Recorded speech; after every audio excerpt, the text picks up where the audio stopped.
बिस्मिल्लाहिर्रहमानिर्रहीम। Dear student, अस्सलाम वालेकुम। क्लास 10th में जैसे कि आप जानते हैं कि हम लेक्चर नंबर 8 कर चुके हैं। आज लेक्चर नंबर 9 की तरफ चलेंगे।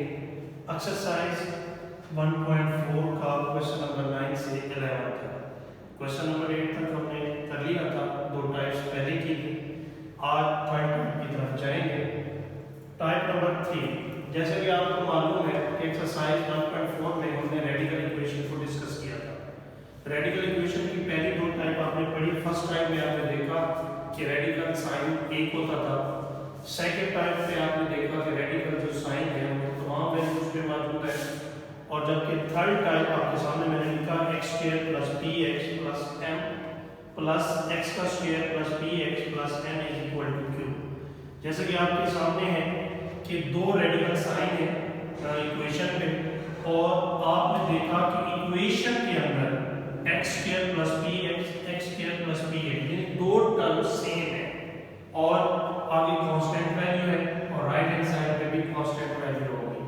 इस टाइप को सॉल्व करने का तरीका देखेंगे आप। क्वेश्चन नंबर 9, 10 और 11 क्वेश्चन सेम एक तरीके से हैं जैसे कि आपके सामने क्वेश्चन नंबर 9 को सॉल्व किया जा रहा है।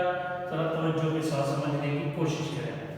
क्वेश्चन क्या है कि x² + x + 1 √- x² + x - 1 = 1। जैसा कि आपके सामने मैंने पहले बताया कि दो टर्म्स सेम है, x² + x x² + x। जब दो टर्म्स सेम है तो इसको सॉल्व करने का कुछ तरीका यूं होगा कि हम इसे लेफ्ट करेंगे x² + x = y। Then given equation becomes, हम डायरेक्ट भी स्क्वायर ले सकते हैं। बेहतर यही है कि इन दोनों को सेम है लेफ्ट करके सॉल्व करना है। x² + x y की जगह आ जाएगा बेटा, x² + x ये भी y की जगह आ जाएगा।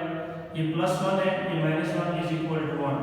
बाकी जैसा कि आप जानते हैं कि हम रेडिकल साइन को रिमूव करने के लिए स्क्वायर लेते हैं। Taking the square on both side, दोनों साइड पे आप स्क्वायर लेंगे। y + 1 का अंडर रूट -y - 1 का अंडर रूट का स्क्वायर = 1 का स्क्वायर। अब आपके सामने ये a - b का होल स्क्वायर है। इस फार्मूले को ओपन करेंगे, ये a का स्क्वायर, ये प्लस b का स्क्वायर -2ab। ये फार्मूला ओपन किया, स्क्वायर से under root cancel, y + 1 square से अंडर रूट कैंसिल, y - 1 -2। ये दोनों आपस में प्रोडक्ट हो रहे हैं तो इनको मल्टीप्लाई करें तो y का स्क्वायर -1। जैसा कि आप जानते हैं एक दफा प्लस में एक दफा माइनस में से क्लोज किया फार्मूले को, y² -1 आ गया। +1 से -1 कैंसिल हो गया, y को y में ऐड करेंगे तो 2y आएगा -2 और ये y² -1 = 1। ये 2y यहाँ प्लस है, इसे दूसरी साइड पे ले जाए तो ये माइनस हो जाएगा, तो -2 मौजूद रहेगा, y² -1 अंदर रूट, ये भी लेफ्ट हैंड साइड में रहेगा। 1 - 2 है, क्योंकि रेडिकल साइन मौजूद है तो रेडिकल साइन को रिमूव करने के लिए दोबारा स्क्वायर लेंगे। Again taking the square on both side. आपके सामने -2y का स्क्वायर -1 अंडर रूट का स्क्वायर, 1 - 2y का स्क्वायर।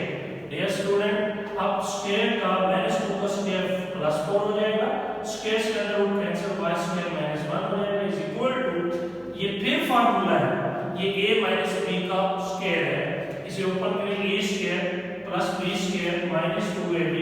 ये फार्मूला हमने a - b का होल स्क्वायर खोला, 4 को मल्टीप्लाई करें 4y का स्क्वायर, 4 को 1 से 4 आ जाएगा, 1 का स्क्वायर, 1 2y का स्क्वायर 4y का स्क्वायर, 2 2 द 4 ये -4y आ जाएगा। तीनों वैल्यूज को लेफ्ट हैंड साइड की तरफ शिफ्ट करें, जो प्लस है वो माइनस हो जाएगा, जो माइनस है वो प्लस हो जाएगा। ये +1 था माइनस हो गया, ये +4y था माइनस हो गया, ये माइनस था तो प्लस हो जाएगा। 4y का स्क्वायर से 4y कैंसिल हो जाएगा, 4y 4 -1 को ऐड करेंगे तो -5 हो जाएगा। नेगेटिव उधर जाके पॉजिटिव हो गया, 4 यहां मल्टीप्लाई उधर जाके डिवाइड हो जाएगा। जैसे कि लिखा आपके सामने y की वैल्यू आ गई 5/4। हमने y को किसके इक्वल ऐड किया था, x² + x के, x² + x = y। अब y की जो वैल्यू है वो 5/4 है, वो पुट कर दी, 4 यहां डिवाइड हो गया, दूसरी साइड पे मल्टीप्लाई हो गया जैसे मैंने किया है। 4x² + 4x = 5 प्लस है इधर आके माइनस। जैसे कि आपके सामने क्वाड्रेटिक इक्वेशन की स्टैंडर्ड फॉर्म मौजूद में आ गई। अब देखना ये है कि क्या फैक्टराइज हो सकता है या नहीं। मैंने जैसे पहले भी आपको अर्ज किया था कि आप तीनों मेथड अप्लाई कर सकते हैं, फैक्टराइज ये नहीं हो सकता, इसलिए हमने इसे क्वाड्रेटिक फार्मूले से सॉल्व किया है। क्वाड्रेटिक फार्मूले में आपने देखा a की रकम 4, b की रकम 4, c की रकम -5 है। अब क्वाड्रेटिक फार्मूला आपको याद होगा, x = -b plus minus b का square minus 4 is the under root divided by 2a। ये स्टूडेंट वैल्यूज को पुट करना है इसी क्वाड्रेटिक फार्मूले में। x = -4 प्लस माइनस 4 का स्क्वायर 16 माइनस माइनस प्लस, इन तीनों को प्रोडक्ट करें तो 80 के इक्वल आएगा। तो 80 को 16 में ऐड किया तो 96 और नीचे वाले 2 4 का 8 हो जाएगा। अब 96 का कोई परफेक्ट अंडर रूट नहीं होता डियर स्टूडेंट।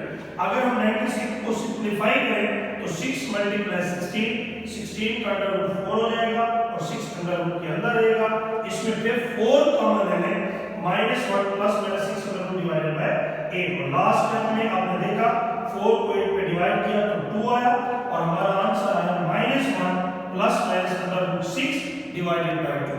मेरी एक बात याद रखना है बेटा कि अगर आंसर आपका अंडर रूट में आ जाए तो वो आपने उसका चेक फाइंड नहीं करना, यही तुम्हारा सॉल्यूशन सेट होगा।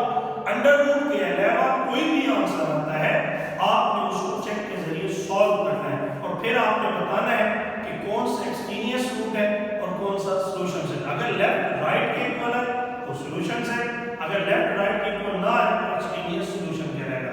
लिहाजा ये जो हमारा आंसर है यही हमारा सॉल्यूशन सेट है, -1 plus minus under root 6 divided by 2। जैसा कि आपने देखा मैंने एक्सरसाइज 1.4 क्वेश्चन नंबर 9 करवाया, 10 और 11 एक जैसे। क्वेश्चन नंबर 11 बहुत इंपॉर्टेंट बोर्ड के पेपर में आ चुके हैं। उम्मीद करता हूं कि ये क्वेश्चन आप इसी तरीके से सॉल्व करेंगे।